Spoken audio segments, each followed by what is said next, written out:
We are feeling like our son is talking. It doesn't come in an iPhone or, a phone. It's a notebook. This is the actual one. Yeah. Everything is in handwriting. I'll show you, this is actual handwriting. Good evening and welcome to the Rosenberg Report. We're on the road again, this time in Neely, Israel, a community north of Jerusalem, to tell a very painful but personal and important story. It's the story of a young soldier, not quite 20 years old, Adi Leon, who was killed, one of the first Israeli soldiers killed in combat going into Gaza as the invasion began a few weeks ago. And it's a personal story because Adi is the nephew of the producer of the Rosenberg Report, Michael Shapachnik. And we begin with a conversation I had with him about his relationship to Adi and the connection he had and the emotions that the death generated. And then we're going to go sit down with Adi's parents, Amir and Nurit. It's an amazing story. It's a difficult story, but it's one you need to hear. Michael, you've been the producer on the Rosenberg Report through the whole war, of course, before that too, but this war came very personal to you. We had just finished interviewing Naftali Bennett. And tell me about the call that you got. Went back to the studio, and my wife calls me. And she asks, "Where are you?" I said, "I'm on my way to the studio." I said, "You need to come immediately to Amir's place." She didn't say specifically. What? I said, "What happened?" And she's thinking, "I think I lost my nephew." Yeah. And you had just been with Adi a few days before that. Indeed. I was actually one of the last family relatives besides his parents that actually went to visit him in Nir Ktziot, where is the place where they're getting prepared for the ground invasion. Okay. So this is right before he goes in. Right before, maybe a week before or maybe less. We actually been there a few days before he got killed. So we actually went there in the middle of the night. We were driving all the way to the south, and it was one of the time slots that he immediately calls, "Guys, I have an hour to see you." And okay. Amir and Nurit just took jump in the car and called me, "Hey, Adi really wants to see you, and we need you there. Can you come?" I just drove with them. It was Friday night. We drove like almost hour and a half. And it was in the period where we had those missiles coming with the heavy bombarding from the south, and we driving to the south actually. And when we saw him, we gave him a lot of food. Nurit prepared a huge piles of very delicious food. And we brought some clothes and some last gear equipment that he requested. It wasn't easy because we had a feeling that he knows what he's going into and what the cost that it will take. And on the other side, he was very proud himself. He was very secured. And we just said, take care of yourself, protect us, protect the country. You guys know what you're doing, we trust you. Everything will be fine. And after a week or so, I received the call during our production. They were one of the first units at the tip of the spear. Adi was the tip of the spear. His platoon was, it's called the Chod. It's the ones that go first. So his armored vehicle was the first one that actually penetrating. Adi was 19, and my kids, the youngest is 4 years old.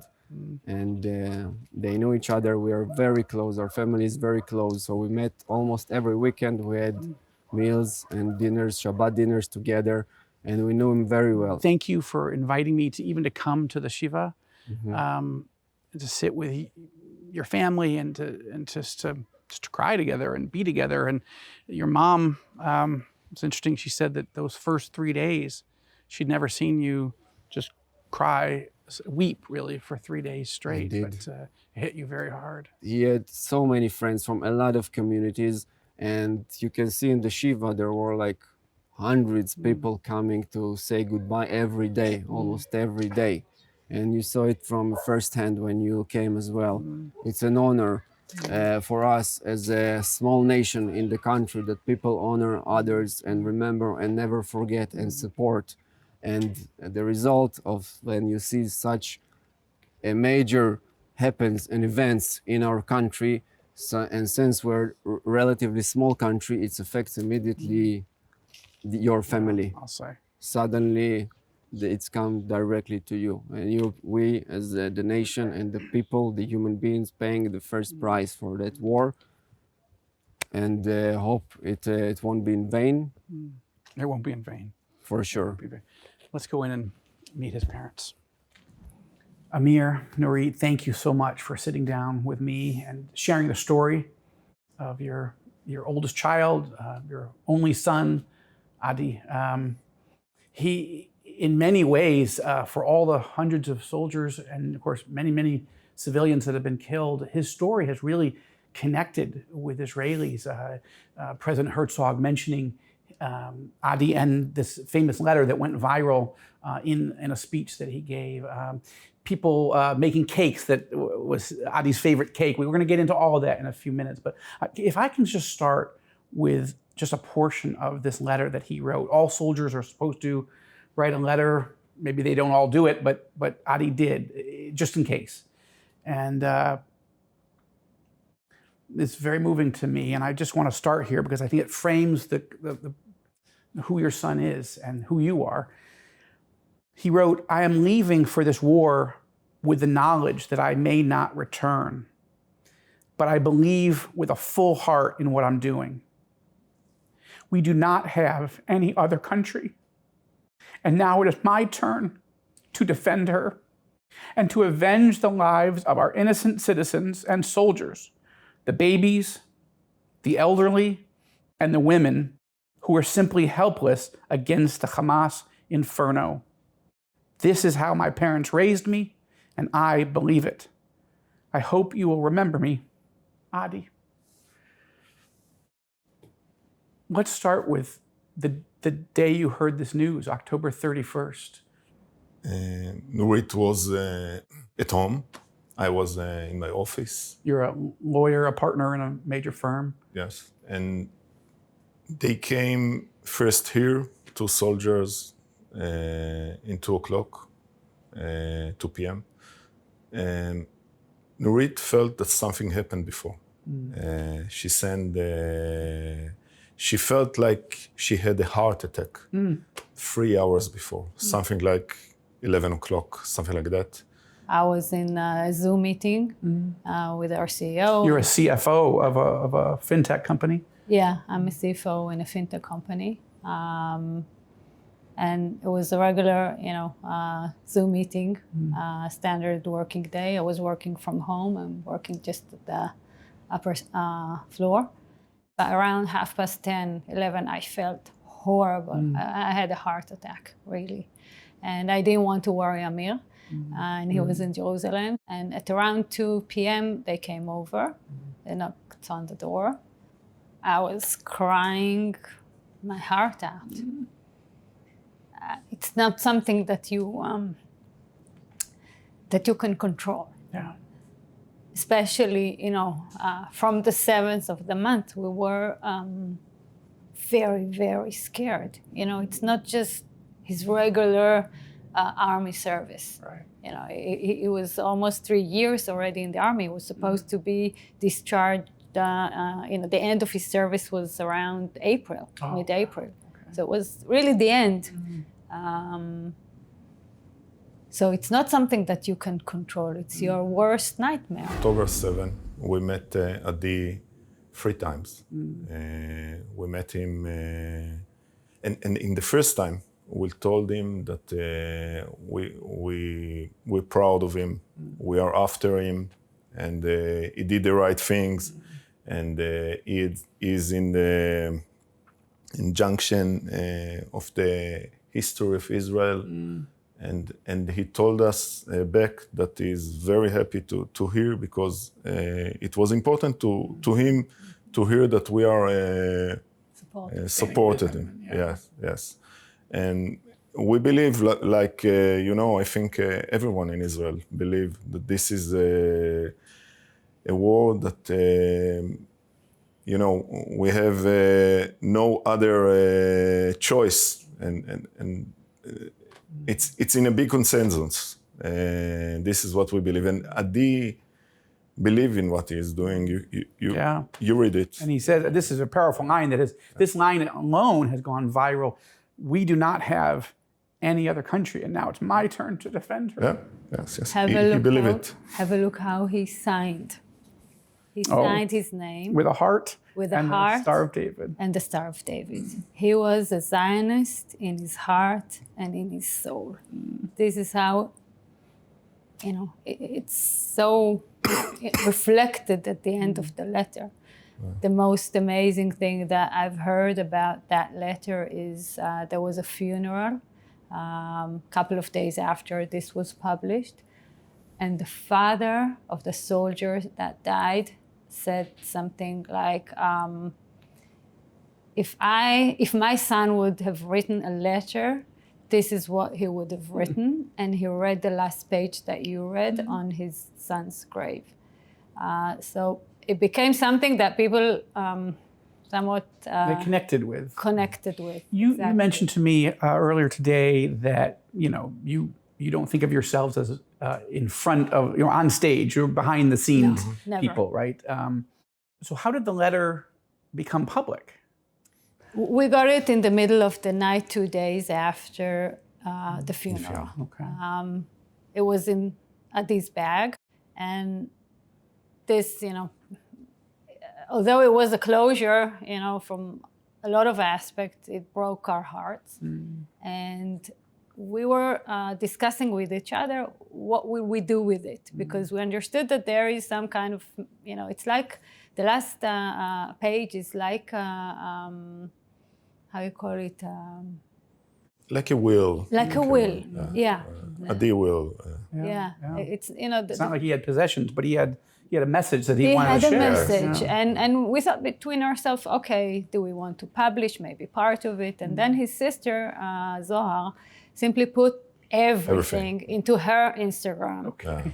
And again, we're not in Instagram. And from there, it's spread. Wow. And we thought, okay, her friends should read it. And it became all over the place. Wow. I get it from, it was translated in variety of translations.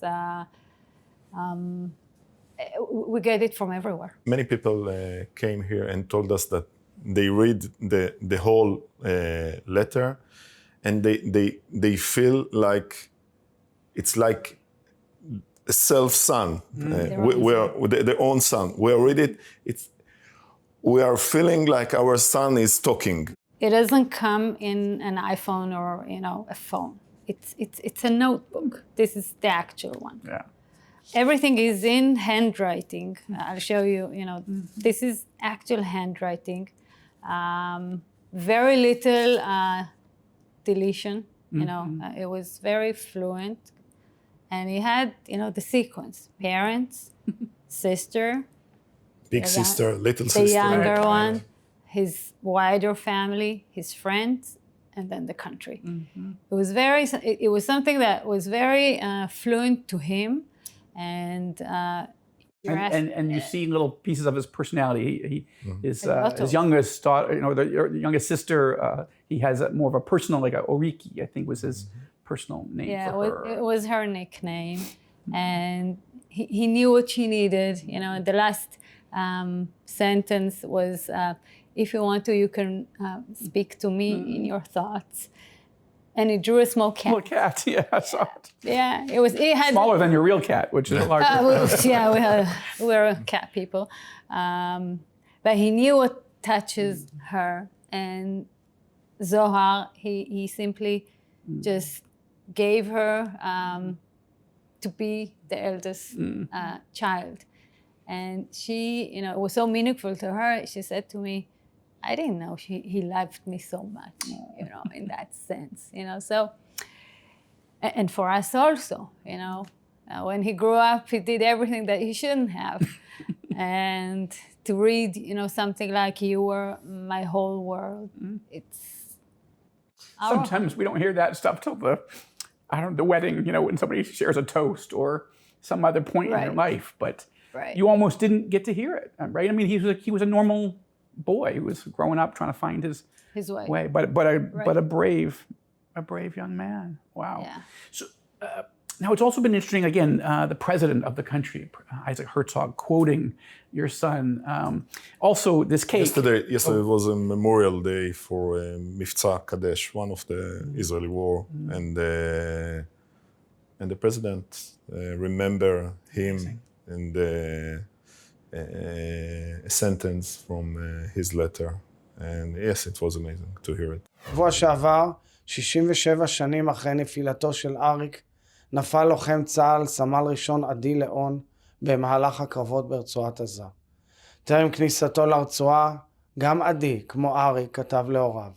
אני מאמין בלב שלם, הוא כתב, במה שאני עושה. אין לנו ארץ אחרת, ועכשיו תורי להגן עליה. שני לוחמים, שני גיבורים, סמל לאלפי לוחמים ולוחמות אחרים שלחמו ונלחמים גם כעת בשערי עזה. We're very proud of him, and he had the ability, at least in his writing, to touch so many common denominators in that sense, and the fact that it's out there. I suppose that it might have been his mission. Amir, what will be your memories of Adi? How do you want? How will you remember him? In addition to how you want the world to remember him? Happy. Yes, he was a guy of music and friends, a lot of friends from the age of 12. Our little garden was his garden. Every Friday night, old friends here. I want to ask you two more questions. First, the cake. Oh. So he loved a certain type of chocolate cake. This cake has become like famous in Israel. Can you, Nurit, tell us a little bit about Adi's cake? Again, nothing that we intended to do, and actually we didn't do, but his brother is living next to us, and his wife is making a standard chocolate cake, the basic of the basic, and I didn't like cakes at all, okay? You don't like cakes?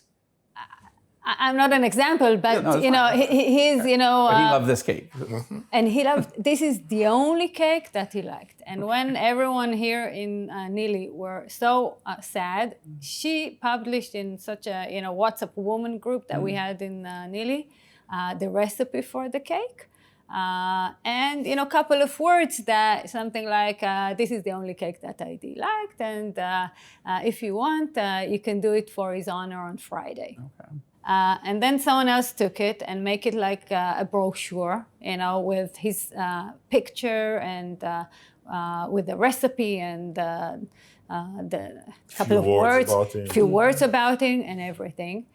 And it became viral in an instant. And famous chefs were just posting it, and someone translated it into English. And then I got hundreds of pictures of cakes that were that were coming from Vegas, from Boston, from Switzerland, from everywhere. And many of them being made and sent to troops at the front. Either made to his honor, or made to troops and sent to the Gaza Strip. In hospital, we got a picture. Wow. It just touched people in a way that is now many people around the world are starting to hear about it. Yeah. We're going to make this cake. I want to make sure I leave with the recipe. I want to ask you one other question, and feel free to say you don't want to answer it, but I think I'm just curious. If you're religious people, if you believe in God, and how does a couple deal with a loss like this? We're completely not religious. We're not anti-religious, but we are not. We are doing Kiddush on Friday, but this is, about it. My dad is a Holocaust survivor. So, it's we celebrate all the holidays, and we are an average Jewish family. Angry towards God or drawn closer to God? I mean, how do you? Because as I sit with other people, it's a very interesting reaction, right? And even I've sat with religious Orthodox kippah wearing, like, I'm so angry, God, I can't even. My wife says we should pray, I can't do it. And others are saying, now I'm searching. I need to find God. I don't know. It's not a matter of God here. It's a situation that you do not have any ability to live in Israel without winning this war. I also think, it will take time to process how to deal with God in this situation. It's Yeah. Well, I want you to know that millions of Christians around the world, especially in America, Canada, are praying. And now I want them to be praying for you all, just for comfort, right? It's a starting point. Just, you need a supernatural comfort. It's not, I think in the first few weeks, the benefit of the Israeli Jewish culture is that people come and they stand with you and they with you. But as that starts to go down, it's gonna, there's multiple rounds, right, of grieving, and it just is. And may God comfort you and encourage you. And if there's anything that the Christian community can do specifically for you or for Neely or in memory of Adi, please let me know. I just want to say thank you for sharing your story, his story, the cake, the letter. I appreciate it very much. Thanks. Thank God you for bless you taking guys. the time to, in his honor, in a way. It's an honor. It's an honor. Thank you.